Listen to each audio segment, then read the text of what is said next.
네, 자매님 안녕하십니까? 네, 그간 평안하셨죠? 예, 한 2주간 저희들이 이렇게 모이지 못했었는데 오늘 이렇게 얼굴 뵙게 돼서 이렇게 반갑고 또 아무런 이러한 일들이 없어서 참 감사한 이런 마음이 있습니다. 말씀 교제를 이제 시작하겠습니다.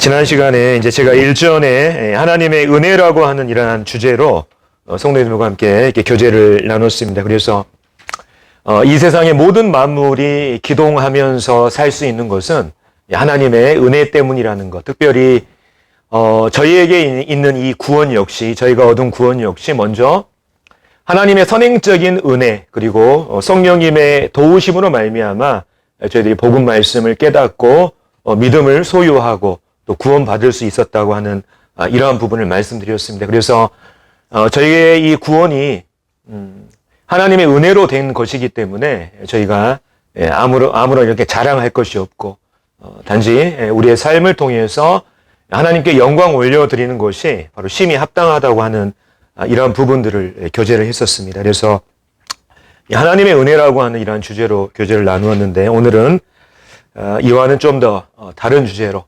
하나님의 이 심판이라고 하는 이러한 주제로 오늘 형제 자매님들과 함께 교제를 나누기를 원합니다. 우리가 은혜 또 사랑만 계속 강조하게 될 때 또 하나님의 이 심판, 하나님의 이 다루심에 대해서 또 망각하게 되고 또 이러한 것들을 망각하게 될 때 우리가 우리의 삶이 하나님 앞에서 방자하고 또 교만한 이러한 삶들을 살아가게 되잖아요. 그래서 항상 은혜와 또 하나님의 어떤 그 공의, 하나님의 심판은 항상 균형 있게 같이 가야 되는 것입니다. 그래서 지난 시간 이제 하나님의 은혜에 대해서 말씀을 전했다면 오늘은 하나님의 이 심판에 관한 주제로 이렇게 좀 무거운 주제가 될 수 있겠지만 교제를 나누기를 원합니다. 오늘 이 하나님의 심판에 대한 이 주제는 구약 성경 오바댜서를 중심으로 해서 이 부분을 살펴보도록 하겠습니다. 오바댜서 다 읽어보셨죠? 오바댜서는 총 21절로 이루어진 구약 성경에서 가장 짧은 성경입니다. 그래서 아마 성경 전체를 통해서 봤을 때도 아마 이 21절로 이루어진 이런 성경은 아마 이렇게 흔히 찾기가 힘든데 그 안에는 바로 에돔을 향한 이 하나님의 심판에 관한 메시지가 그 주제를 이루고 있습니다. 이 오바댜라고 하는 이 단어는 히브리어 아바드라고 하는 이러한 단어에 하나님을 뜻하는 이 야가 합쳐져 가지고 이 오바댜 하나님의 종, 하나님을 섬기는 사람이라고 하는 이러한 뜻을 가지고 있습니다. 에돔을 향한 이 하나님의 심판이 바로 이 오바댜서의 주제인데 오늘날 우리들은 이 하나님의 이 심판에 대한 메시지가 희귀한 시대에 살고 있습니다.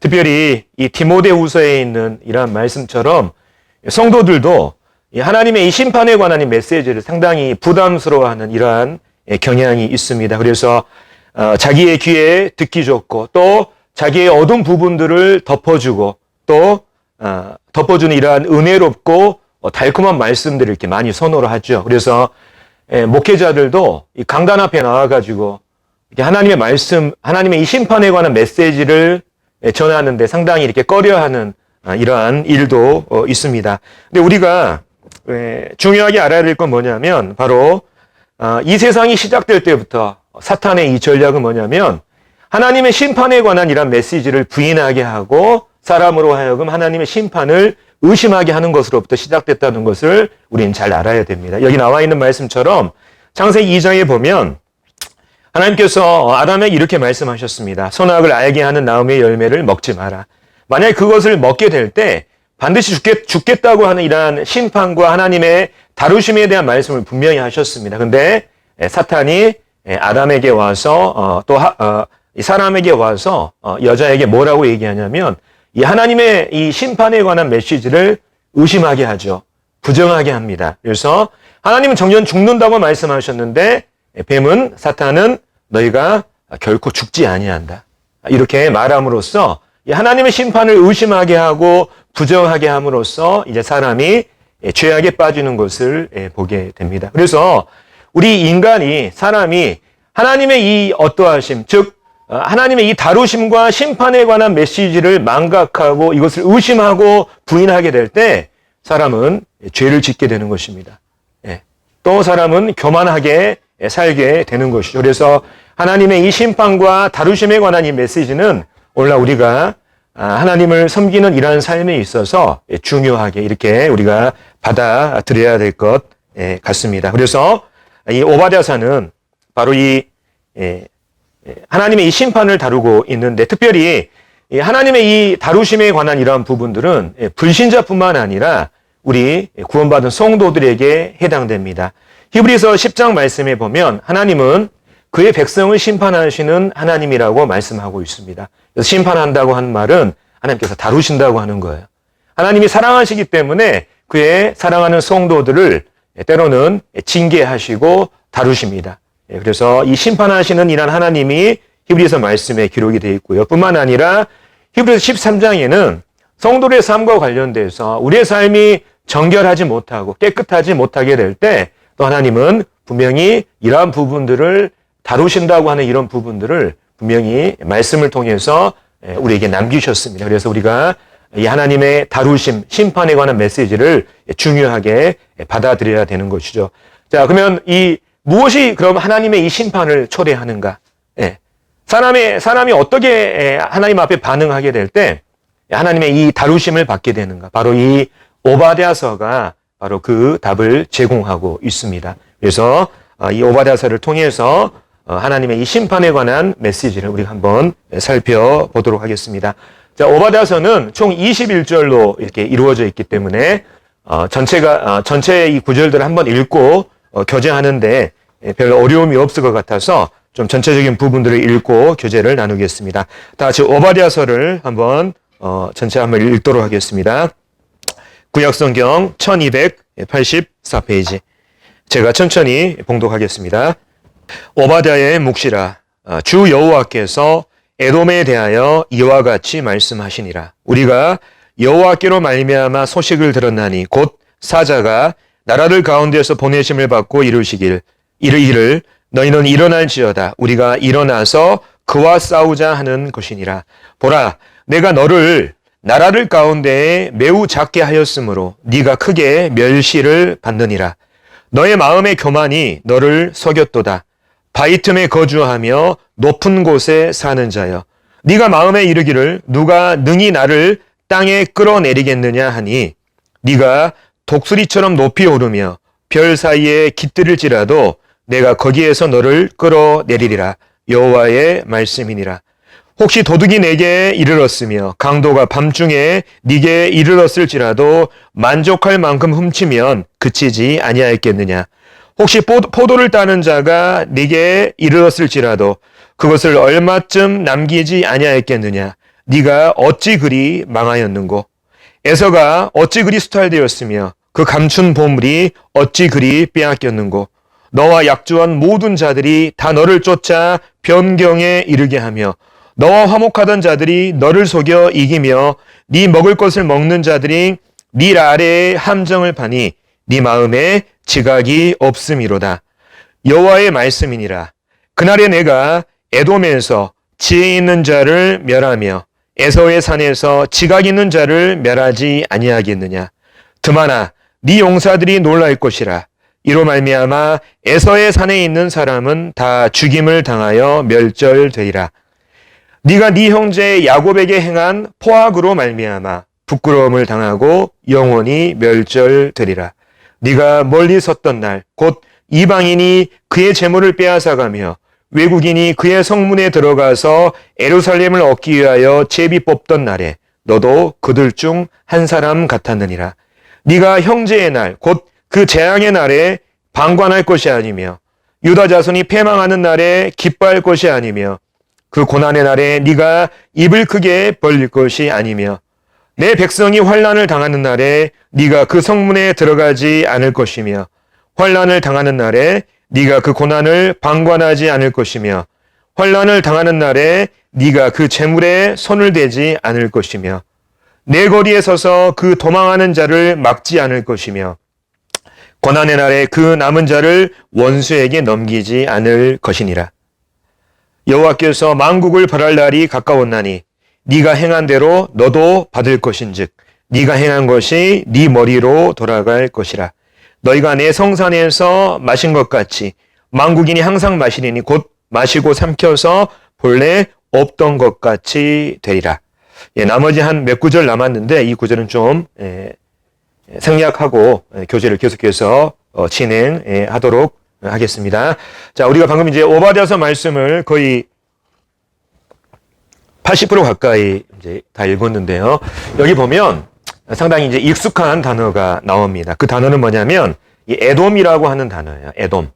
에돔이란 말을 이제 많이 이렇게 들어보셨겠지만 실은 이 에돔이라고 하는 말은 에서의 이러한 별명입니다. 우리가 창세기에 보면 야곱의 형이 이제 에서잖아요. 그래서 이 에서의 다른 이름이 바로 에돔이라고 하는 말입니다. 그래서 이 에돔이라고 하는 이 히브리어는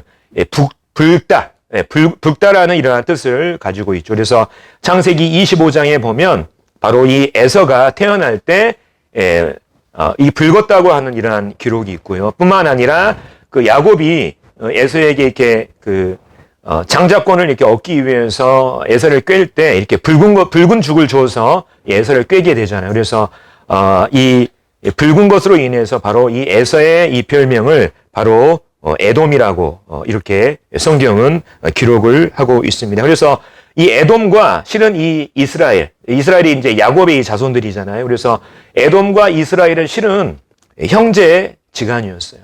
형제지간. 근데 이 형제지간이었지만 이 에돔과 이스라엘은 이미 어머니의 태중에서부터 굉장한 라이벌 관계에 있었습니다. 그래서 그 리브가의 태중에서 이 두 아이가 싸웠다고 하는 이러한 기록을 우리가 잘 알고 있잖아요. 뿐만 아니라 우리가 창세기 말씀에 보면 이 야곱이 이 에서의 장자권을 얻기 위해서 꾀를 내가지고 에서의 장자권을 뺏어 오지 않습니까? 그리고 나서 이 에서가 장자권을 빼앗긴 다음에 어디로 가서 살게 되냐면 이 이스라엘 이 사해의 남동쪽에 보면 이 세일산이라고 하는 이러한 곳이 있습니다. 이 붉은 모래 이러한 바위로 이루어진 이 땅에 가서 이렇게 거주하게 되죠. 그래서 그 땅에 원래 호리 족속이라고 하는 이러한 사람들이 살고 있었는데 하나님께서 에돔 족속에게 축복하셔서 이 사람들을 몰아내고 거기에 거주할 수 있도록 하나님이 복을 베푸셨습니다. 그래서 여기 나온 이 신명기 말씀에 보면 이스라엘이 여호와께서 주신 기업의 땅에서 행한 것과 같았느니라. 이 말은 하나님께서 이스라엘이 가나안 땅에 들어갈 때 하나님이 도와주셔서 그들을 이기게 하고 가나안 땅에 정착하게 하셨잖아요. 이러한 복을 바로 이 장자권을 빼앗긴 이 에서의 이 자손들에게 베푸셔서 그들이 이 땅에 살 수 있도록 하나님께서 그들에게 복을 주셨습니다. 근데 이제 이 이스라엘과 이 에돔의 이 적대 관계, 라이벌 관계는 계속됩니다. 특히 우리가 이 구약 성경을 통해서 살펴보면 이스라엘이 이제 하나님의 인도하심을 따라서 가나안 땅으로 들어가는 여정에 에돔 땅을 이렇게 지날 이러한 상황이 있었습니다. 근데 당시에 이 에돔 왕이 이스라엘이 그 땅으로 들어가는 것을 거절을 하죠.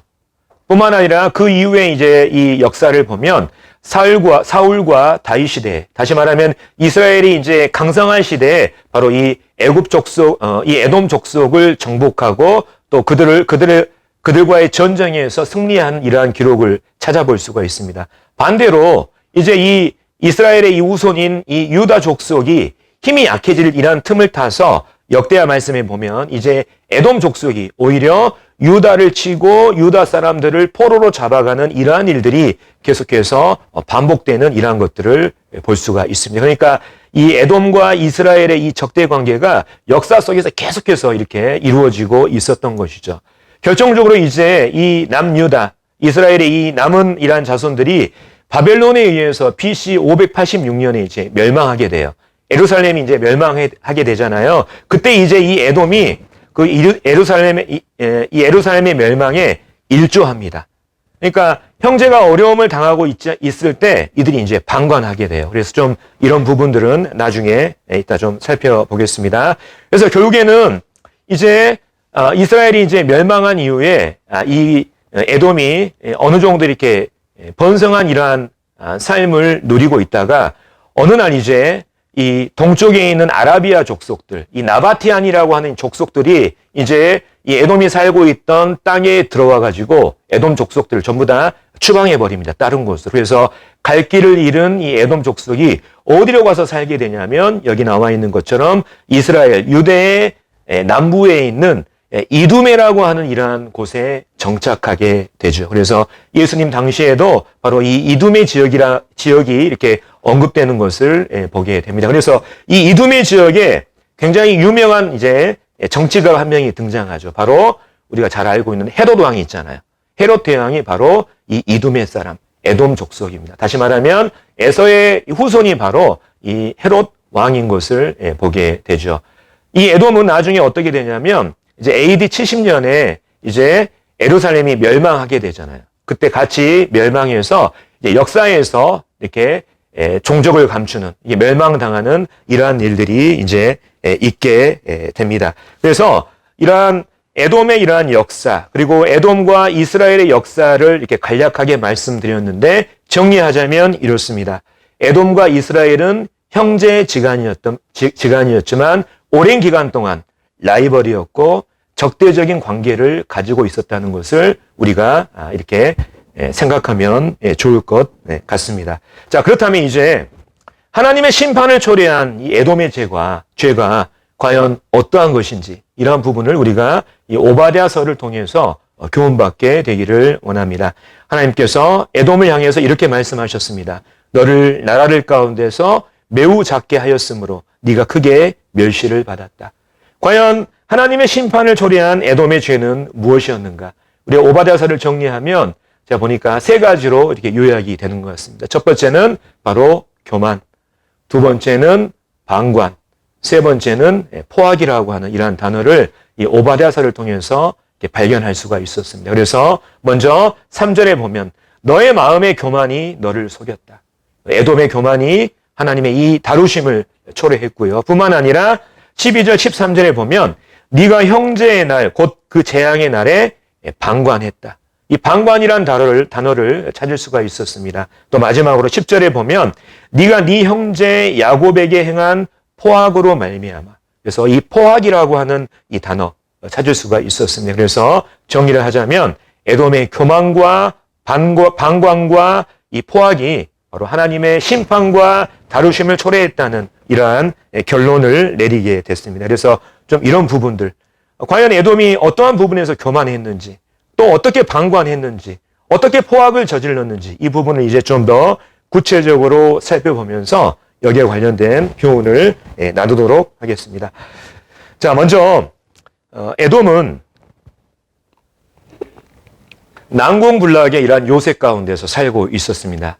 그래서 에돔은 해발 약 한 1700m 정도 되는 이러한 산악지대에 살고 있었어요. 그러니까 굉장히 높은 이제 고지대에 누가 이렇게 침입할 수 없는 이런 고지대에 살고 있었습니다. 지형적인 굉장히 유리한 이러한 곳에 살고 있었죠. 그래서 오바댜 3절 4절에 보면 너의 마음의 교만이 너를 속였도다. 바위 틈에 거주하며 높은 곳에 사는 자여 네가 마음에 이르기를 누가 능히 나를 땅에 끌어내리겠느냐 하니 네가 독수리처럼 높이 오르며 별 사이에 깃들일지라도 내가 거기에서 너를 끌어내리리라. 여호와의 말씀이니라. 여기 보면 이 에돔 족속이 살았던 이러한 거주지가 있습니다. 여기 보면 굉장히 높은 이러한 바위 틈의 이 산악지대에 이러한 구멍을 뚫어놓고 그들이 여기에 이제 살았거든요. 그래서 함부로 다른 외부인들이 침입할 수 없는 이러한 천연의 이러한 요새 가운데 살고 있었습니다. 워낙 높은 곳에 살고 이러한 천연의 요새 가운데 살고 있었기 때문에 그들이 생각했을 때 그들은 하늘을 나는 독수리와 같이 살고 있다고 생각했고 하늘에 있는 별과 같이 그들은 살고 있다는 이러한 자만감에 사로잡혀 있었던 것이죠. 그래서 실은 이러한 거주지를 제공하는 이런 것이 결국엔 아까 우리가 말씀에서 살펴본 것처럼 하나님이 그들에게 복을 주셨기 때문에 그들이 이러한 난공불락의 이러한 천의 요새에서 살게 되었습니다. 하지만 이러한 것들이 결국에는 에돔의 이러한 교만으로 이어졌던 것을 보게 됩니다. 자, 뿐만 아니라 에돔은 보면 굉장히 부유한 나라였고 그 다음에 이웃 나라들과의 관계가 굉장히 좋았던 나라로 이렇게 생각이 되어집니다. 6절에 보면 이 에서, 에돔을 얘기할 때 보물이라고 하는 이러한 단어가 있죠. 그래서 에서가 어찌 그리 수탈되었으며 그 감춘 보물이 어찌 그리 빼앗겼는겨. 당시 이 에돔 족속이 상당한 이러한 부유함을 자랑하고 있었다는 이러한 것을 알 수가 있고, 뿐만 아니라 7절에 보면 너와 약조한 자들, 너와 화목한 자들, 네 먹을 것을 먹는 자들, 이러한 표현을 통해서 주변 나라들과의 관계가 굉장히 이렇게 굳건한 이러한 관계 가운데 있었던 것을 알 수가 있습니다. 오늘날로 치면 굉장히 인간관계가 좋은 거죠. 그래서 하지만 나중에 이러한 굳건한 이러한 동맹 관계가 실은 그들의 부유함과 동맹 관계가 이들의 교만으로 이어졌던 것을 보게 됩니다. 뿐만 아니라 에돔을 이제 성경에서 얘기할 때 하나님께서 지혜라고 하는 이러한 단어를 쓰셨어요. 당시 이 에돔 지역에 지혜로운 사람이 굉장히 많았던 것으로 이렇게 추측이 되어집니다. 그래서 8절에 보면 그날에 내가 에돔에서 지혜 있는 자를 멸하고 에서의 산에서 지각 있는 자를 멸하겠다고 하나님이 말씀하셨습니다. 특별히 에레미야 이렇게 말씀해 보면 자, 이런 말씀이 있습니다. 만군의 여호와께서 이와 같이 말씀하시되 대만, 이 대만이라고 하는 곳은 뭐냐면 에돔의 중요한 도시 중에 하나입니다. 대만에 다시는 지혜가 없게 되었느냐? 명철한 자에게 쾌락이 끊어졌느냐? 그들의 지혜가 없어졌느냐? 이런 말씀들을 우리가 보면 당시 이 에돔 사람들이 얼마나 이렇게 지혜로운 사람들이었는가를 우리가 잘 알 수가 있죠. 그래서 이 하나님의 이 축복으로 말미암아 바로 이 에돔 사람들은 난공불락의 요새에 살게 되었고 그들이 부유했고 또 주변 나라들과의 굳건한 동맹과 또 그들에게 지혜가 있었던 것을 우리가 요약해서 알 수가 있습니다. 근데 문제는 뭐냐면 하나님의 이러한 축복이 에돔의 교만으로 이어지게 되었다는 것이죠. 특별히 우리 사람의 특징이 뭐냐면 사람이 안정된 상태에 처하게 되면 그때는 하나님을 잊어버리게 됩니다. 그리고 하나님을 잊어버리고 망각하게 될 때 나타나는 현상이 뭐냐면 마음이 높아지는 거예요. 교만하게 된다는 거예요. 그래서 하나님께서 특별히 이스라엘이 가나안 땅에 들어가기 전에 하나님께서 이스라엘에게 당부하셨던 이러한 내용이 있습니다. 사람이 안정을 취하고 부유하게 되면 그 원인을 하나님께 이렇게 돌리고 하나님께 감사하고 하나님께 영광을 돌려야 되는데 하나님을 잊어버리고 자신의 마음이 높아지게 되거든요. 그래서 특별히 하나님께서도 아까 말씀드린 것처럼 이스라엘이 가나안에 들어갈 때 이 부분을 굉장히 강조하셨습니다. 특별히 이 부분은 좀 성경을 찾아서 읽도록 하겠습니다. 신명기 8장 11절부터 17절까지 보겠습니다. 하나님이 가나안에 들어가던 이스라엘에게 당부하시고 또 경고하신 내용입니다. 8장 12절 네가 먹어서 배부르고 아름다운 집을 짓고 거주하게 되며 또 네 소와 양이 번성하며 네 은금이 증식되며 네 소유가 다 풍성하게 될 때 네 마음이 교만하여 네 하나님 여호와를 잊어버릴까 염려하노라.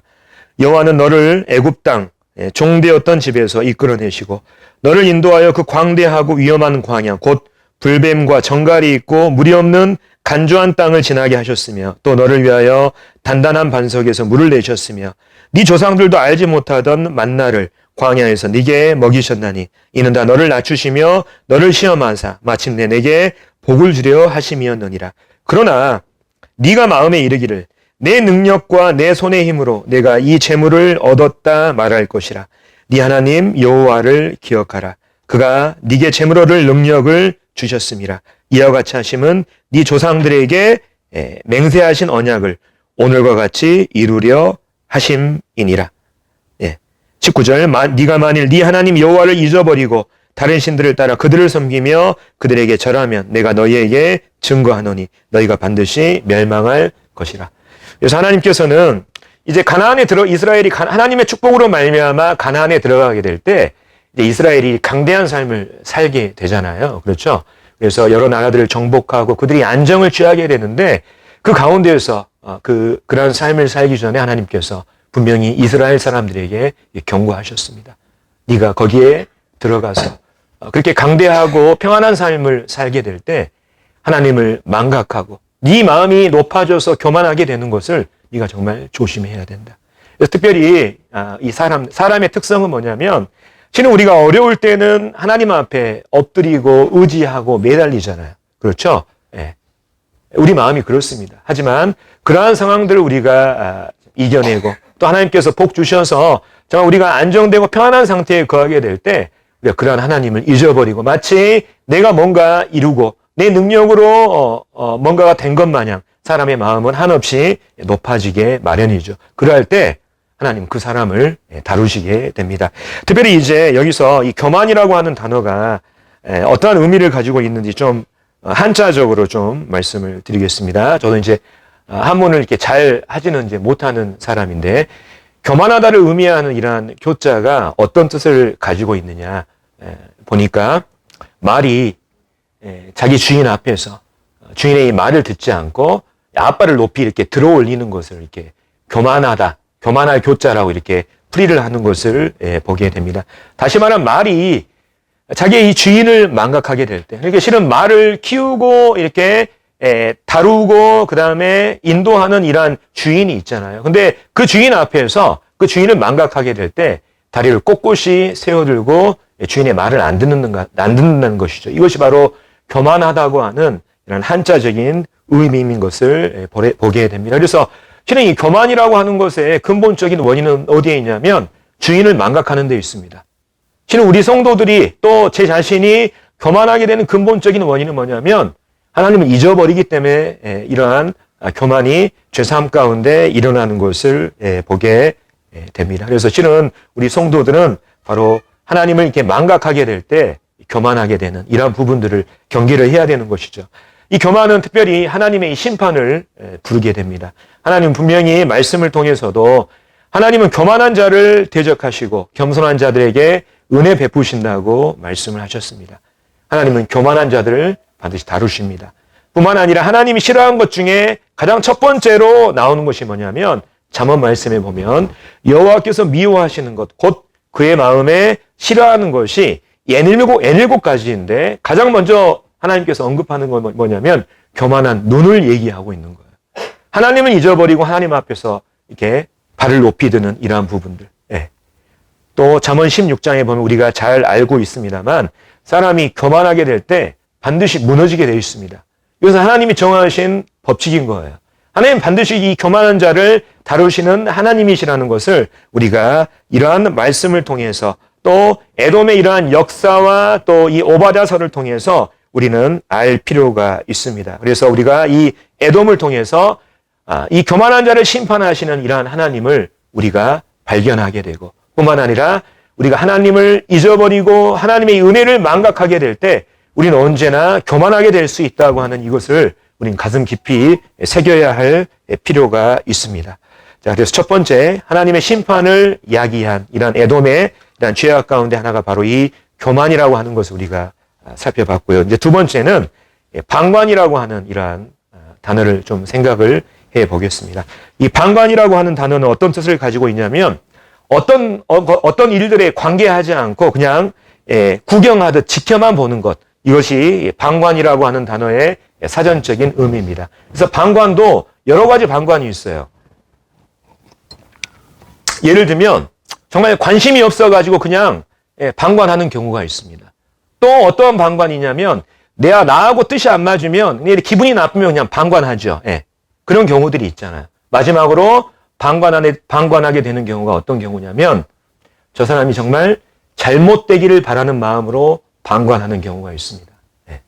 근데 여기에 나오는 에돔의 경우는 마지막 경우예요.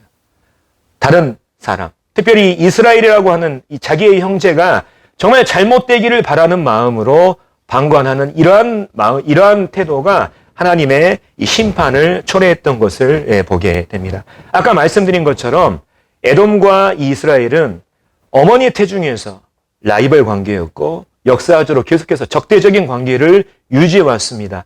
서로 전쟁하면서 이기고 지는 이러한 역사를 계속해서 반복을 했죠. 어찌 보면 에돔의 입장에서는 굉장한 피해 의식이 있었을 겁니다.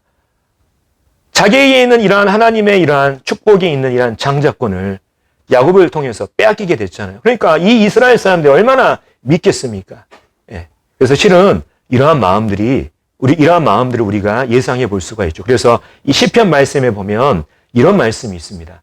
에돔이 이스라엘이 멸망하게 될 때 그들이 어떤 마음을 가지고 있었냐? 읽겠습니다. 제가 시편 137편 말씀. 여호와여 예루살렘이 멸망하던 날을 기억하시고 에돔 자손을 치소서. 그들의 말이 헐어버리라. 헐어버리라. 그 기초까지 헐어버리라 하였느니라. 그러니까 형제가 정말 어려움을 당하고 있는데 마음 가운데 아이고 잘됐다.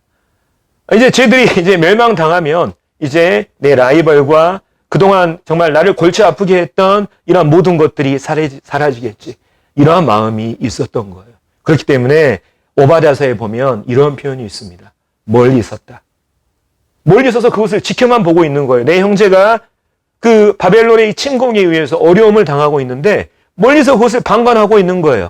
정말 잘못되기를 바라는 마음. 그래서 말씀에 보면 네가 멀리 섰던 날 곧 이방인이 그의 재물을 빼앗아가며 외국인이 그의 성문에 들어가서 예루살렘을 얻기 위하여 제비 뽑던 날에 너도 그들 중 한 사람 같았느니라. 네가 형제의 날 곧 그 재앙의 날에 방관할 것이 아니며 유다 자손이 패망하는 날에 기뻐할 것이 아니며 그 고난의 날에 네가 입을 크게 벌릴 것이 아니며. 하나님이 바로 이 에돔의 이 방관하는 자세를 하나님이 지적하시는 것을 보게 됩니다. 그래서 실은 이 에돔이 이스라엘을 라이벌로 또 자기의 이 경쟁자로 이렇게 생각했기 때문에 이러한 방관하는 모습이 있었던 거예요. 실은 이러한 부분들을 오늘날 또 우리가 사는 이러한 신앙에도 적용할 수가 있습니다. 특히 이제 제가 생각했을 때는 이러한 에돔과 같은 태도로 이러한 방관하는 이러한 성도님들은 제가 봤을 때는 우리 교회에는 안 계십니다. 근데 하지만 이것은 언제든지 우리 가운데 일어날 수 있는 일이에요. 우리가 주변에 있는 형제 자매님들을 경쟁자고 또 라이벌로 생각하게 될 때 계속해서 피해 의식을 우리가 어떤 성도들에게 가지고 있을 때 실은 에돔과 같은 방관적인 태도를 취할 수가 있습니다. 그래서 실은 이제 우리 교회에는 없지만 이러한 부분들을 우리가 또 경계를 해야 되는 것입니다. 뿐만 아니라 우리가 여기서 중요하게 봐야 될 단어가 있어요. 멀리 섰다고 하는 단어예요. 오바댜서의 11절에 나오는 멀리 섰단 말. 실은 우리가 이런 부분들을 적용할 필요가 있죠. 교회의 일에 또 어떤 형제 자매의 일들에 정말 멀리 서가지고 그것을 방관하는 이러한 자세로 잘못되기를 바라는 마음은 아니지만 그냥 멀리 서서 그냥 함께 협력하지 않고 방관하는 자세로 정말 이렇게 모임 생활을 하고 있다면 우리가 좀 이런 부분들은 우리가 스스로를 돌아보고 점검해야 될 이러한 필요가 있다 이러한 생각이 듭니다. 그래서 실은 이러한 방관이라고 하는 이런 모습을 하나님께서는 굉장히 악하게 보시는 거죠. 그래서 실은 이러한 부분들도 하나님의 이 다루심을 초래하는 이러한 에돔의 모습을 보면서 우리가 정말 올 한 해 이 교회 안에서 정말 어떤 모습으로 성도들과 함께 협력하며 동역하며 하나님을 섬겨야 될지에 대해서 상당히 고민하게 하는 또 우리를 돌아보게 하는 이러한 말씀으로 생각이 되어집니다. 그래서 우리는 항상 옆에 있는 우리 성도들, 형제 자매님들이 나하고 경쟁자, 그다음에 라이벌이 아니라 함께 일하는 동역자고 협력자라고 하는 이러한 마음이 있을 때 실은 방관하지 않게 되거든요. 그래서 좀 이런 부분들을 우리가 생각했으면 좋겠습니다. 마지막으로 이제 또 하나님이 지적하시는 에돔의 이러한 죄악이 뭐냐면 포학이라고 하는 단어예요. 포학. 그래서 우리가 특별히 이제 살펴보지는 않겠지만 13절, 14절 이렇게 말씀해 보면 바로 이 에돔 족속이 예루살렘이 멸망할 때 이스라엘의 재물을 약탈하고 또 뿐만 아니라 이제 바벨론 사람들이 침공을 하면 예루살렘 사람들이 도망가야 되잖아요. 살 길을 찾아서. 근데 이 에돔 사람들이 도주의 길을 막아버렸어요. 도망갈 길을 막아버려가지고 그 사람들을 잡아서 오히려 바벨론에게 포로로 넘겨주는 이러한 일을 지금 오바댜서 13절과 14절을 통해서 우리는 살펴볼 수가 있습니다. 그래서 이것을 하나님께서 한 단어로 포학이라고 하는 이러한 단어를 사용하셨습니다. 근데 왜 에돔이 이러한 일들을 벌였냐? 그 이유는 바로 에스겔서 말씀에 나오는 밑에 에스겔서 35장에 보면 네가 옛날부터 한을 품었다 이거예요. 옛날부터 한을 품고 이스라엘 족속의 환난 때 곧 죄악의 마지막 때에 칼의 위력에 그들을 넘겼더라. 그러니까 이 에돔 족속은 이스라엘 향해서 옛날부터 한을 품었던 거예요. 그래서 그 갈등들이 해결하지 않고 계속해서 수많은 시간 동안 계속해서 원한으로 남아 있던 거죠. 그래서 그 원한이 결국에는 무엇으로 이어졌냐? 바로 이 이스라엘 사람들, 형제를 죽이고 그들의 재물을 약탈하고 그리고 이방인들에 넘겨주는 이러한 포악으로 이어졌던 것을 보게 됩니다. 그래서 아모스 중간에 나온 1장의 말씀에 보면 여호와께서 이와 같이 말씀하시되 에돔의 서너 가지 죄로 말미암아 내가 그 벌을 돌이키지 아니하리니 그가 칼로 그의 형제를 쫓아가며 긍휼을 버리며 항상 맹렬히 화를 내며 분을 끝없이 품었습니다. 그러니까 실은 원한을 계속해서 가지고 있고 그것을 해결하지 않게 될 때 실은 그것은 하나님의 심판을 초래합니다. 하나님의 다루심을 초래하는 이러한 부분들을 바로 에돔을 통해서 살펴볼 수가 있죠. 오늘날 우리의 이러한 신앙 가운데 적용하면 어떤 것들을 적용할 수 있겠습니까? 우리가 모임 생활을 하다 보면 항상 성도들끼리 갈등이 일어날 수밖에 없습니다. 왜냐하면 우리는 완전하지 않죠. 또 우리가 구원받았다 할지라도 우리는 늘 연약한 사람들입니다. 그래서 연약한 사람들이 살고 함께 생활하는 모임 생활을 이러한 이 안에서 항상 사람과 사람 사이에 갈등은 존재하기 마련이에요. 근데 이러한 갈등들을 어떻게 해결하느냐? 이게 정말 성숙한 사람이냐 또 사람이지 않느냐 이러한 부분들이 여기에 이제 나타나게 되는 것이죠. 그래서 이 갈등들을 오래 간직하고 특별히 이 에돔처럼 끝까지 분을 품고 원한으로 남게 될 때 실은 이것은 뭐냐면 내 주변에 있는 형제와 자매를 해하는 이러한 포악으로 이어지게 되는 것입니다. 그렇기 때문에 우리는 항상 갈등이 존재한다고 하는 이 사실은 우리가 알되 때로는 갈등이 일어났을 때 이러한 것들을 정말 진실된 마음으로 서로 풀고 화해하고 다시금 원상태로 회복하는 이러한 일들이 정말 우리에게 필요한 것이죠. 그래서 실은 이 에돔처럼 그 갈등이 계속해서 원한으로 남고 피해의식으로 남게 될 때 실은 이것이 하나님의 다루심과 심판으로 이어진다고 하는 이 사실 우리는 알아야 됩니다. 실은 우리가 이 교회 안에서도 계속해서 이렇게 피해의식을 갖는 이러한 사람들이 있을 수 있어요. 왜냐하면 사람과 사람 사이의 관계 가운데는 이러한 일들이 있을 수밖에 없거든요. 근데 중요한 것은 뭐냐면 이러한 부분들을 잘 풀어내는 것. 그 원한을 끝까지 이렇게 품는 이러한 부분들은 정말 우리가 피해야 될 이러한 자세라는 이러한 것들을 우리가 바로 이 에돔을 통해서 살펴보게 됩니다. 그래서 혹시 우리 주변 성도들 가운데 정말 갈등이 있고 또 정말 그 갈등이 지나쳐서 정말 원한으로 사무치는 이러한 부분들이 있다면 빨리 풀어야 됩니다. 하나님께서 이것을 싫어하시기 때문에. 그래서 이제 정리하겠습니다. 자, 하나님의 이 심판에 관한 이 오바댜서의 이 메시지를 통해서 어떤 것들이 과연 하나님의 이 심판을 다루심을 초래하게 되냐? 우리는 세 가지를 살펴봤습니다. 첫 번째, 에돔의 이 교만. 하나님은 교만한 자를 반드시 다루신다고 하는. 두 번째, 에돔의 이 방관. 다른 이 자신의 이 형제가 정말 잘못되기를 바라는 마음으로 방관했던 이러한 부분들. 그래서 이 에돔은 이스라엘을 자기 평생의 라이벌과 경쟁자로 생각했습니다. 그래서 이러한 부분들 우리가 좀 경계해야 될 필요가 있고요. 마지막으로 그 포악, 형제에 대한 그 원한을 계속해서 간직하고 품게 될 때 이것은 형제를 해하는 죄로 이어지게 되고 결국에는 하나님의 이 심판을 초래하게 된다고 하는 이러한 부분들을 우리가 이 오바댜서를 통해서 에돔을 향한 하나님의 이 심판에 관한 메시지를 통해서 우리가 발견하게 됩니다. 그래서 올 한 해 좀 우리가 하나님 앞에서 참 겸손하고 하나님을 참 겸손할 수 있는 방법은 그거 같아요. 하나님을 계속해서 기억하고 하나님을 생각하는 이러한 부분들. 하나님을 잊어버리게 될 때 우리는 교만할 수밖에 없습니다. 그래서 좀 그런 부분들도 우리가 생각하시면서 우리가 교만하지 않고 또 형제의 어떤 어려움들에 방관하지 않으며 그 다음에 갈등들이 있을 때 빨리 해결하는 이러한 부분들 우리가 한번 올 한 해 또 실천하는 이런 한 해가 됐으면 좋겠습니다. 자, 겨울이 이제 좀 있으면 끝나가고 있는데 엊그제 입춘이었죠. 그래서 또 인터넷에 보니까 눈꽃 사진이 있어서 또 한껏 담아봤습니다. 또 새로 시작하는 이런 한 주도 또 하나님 말씀 안에서 이렇게 강건한 이러한 삶을 사시기를 바라겠습니다. 이상으로 마치겠습니다.